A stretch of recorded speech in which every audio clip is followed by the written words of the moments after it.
What's a very common thing that you just can't relate to? Being quiet late at night when your parents are asleep. My parents are deaf.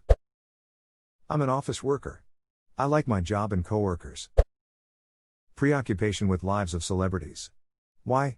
Why do people read about it or want to know what someone did today? Because people live through them. They feel like they're living those luxurious lives by proxy. It's kinda same as rooting for a fictional character you're watching reading. Only difference is the celebrities are actual human beings. n.wikipedia.org viewers or listeners come to feel and consider media personalities almost as friends. Psi is described as an illusionary experience, such that media audiences interact with personas, for example, talk show host, celebrities, characters, social media influencers, as if they are engaged in a reciprocal relationship with them. There's a pretty great Hidden Brain podcast on this. The funny thing is, I totally feel that way about podcast hosts, even the one doing this episode. If I ever met a host of a podcast I regularly listen to, I already feel like I know them. I know their inside jokes, I know their dog's name. I know that things are weird with their mom right now. My rational brain knows they don't know me at all and don't be a dick if I ever met them, but brains are weird, yo. Fighting yelling hostility in relationships with my significant other. It could very well stem from my childhood, I guess. It's not to say we don't have disagreements or the relationship is flawless, but obstacles always have been resolved without much issue.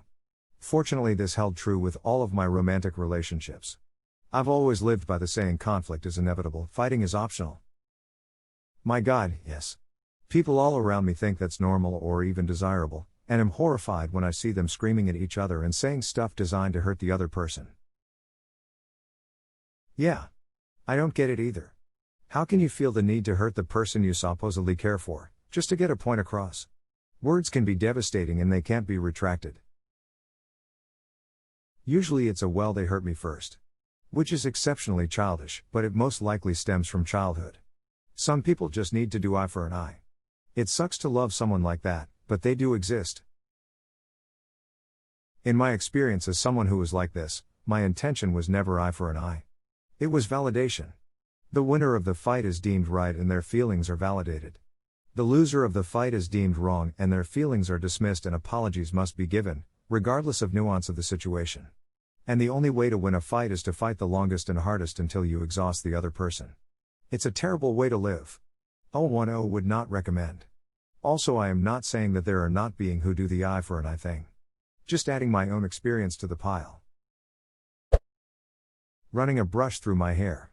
I have very curly hair, so only finger brush it when it's wet, which isn't often. Seeing people grab a brush and run it through their hair when they've been in the wind or just to freshen up. I wish. I have to brush it in the shower because it's just too curly and thick to do anything with. My sister, whose hair like her father's and would never understand the struggle, grabbed a round hair brush one day and thought it would be funny to put it in my hair. It got stuck and I just sat there and cried. Another time when I was really young, my aunt, who was my father's whiter half-sister, decided to put little tiny buns all over my head with newspaper elastics that ended up getting stuck and ripping out my hair. I literally bled because of it. Ouch. My dad is who I got my curls from, and so he knew to brush from the tips to the roots, whereas my mum didn't and would try getting a brush through from root to tip. I once had a hairdresser brush my hair while it was dry and I was holding back tears the whole time. I was too shy to say anything.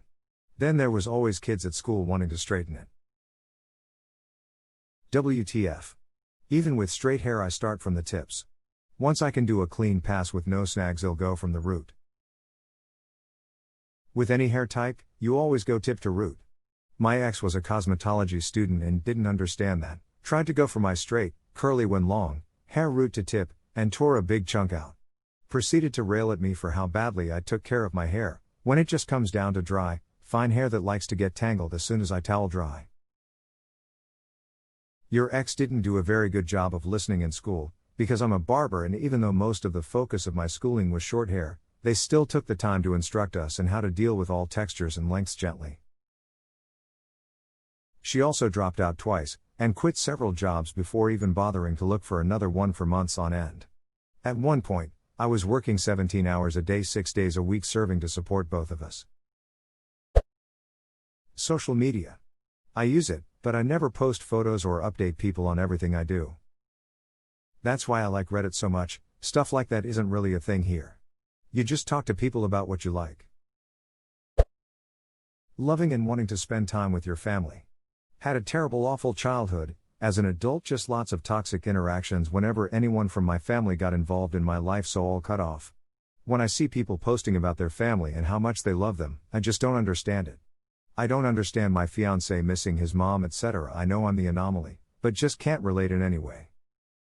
I understand when people love their family, but for me it's people who hate their family and still talk to them. Read it on here all the time. My parents demanded I name my child something or they'll disown me, or my family spent all my inheritance and said tough luck. Why even have these people in your life? Family are not people who abuse and disrespect you, don't deserve your mental and emotional energy. Yet people continue to subjugate themselves to them, and I will never understand it. Because there is such strong social stigma against separating from your family, even in adulthood. I feel like a hateful, awful person because I find my mom a burden. People who don't get it. Additionally, it would ruin relationships with my siblings, as their response to the trauma is to seek out drama and take care of our mom as though she were their child. I went to a Big Ten college. I swear everyone was having the time of their life but me. I couldn't wait to graduate.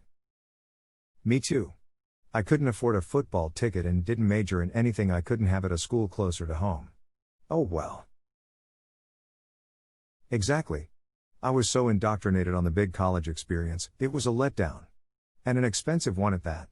It felt like 4 constant years of showing up to a party too late. I feel this so hard. I went to a big college because my best friend was going. Turns out I'm way more introverted than I thought I was in high school.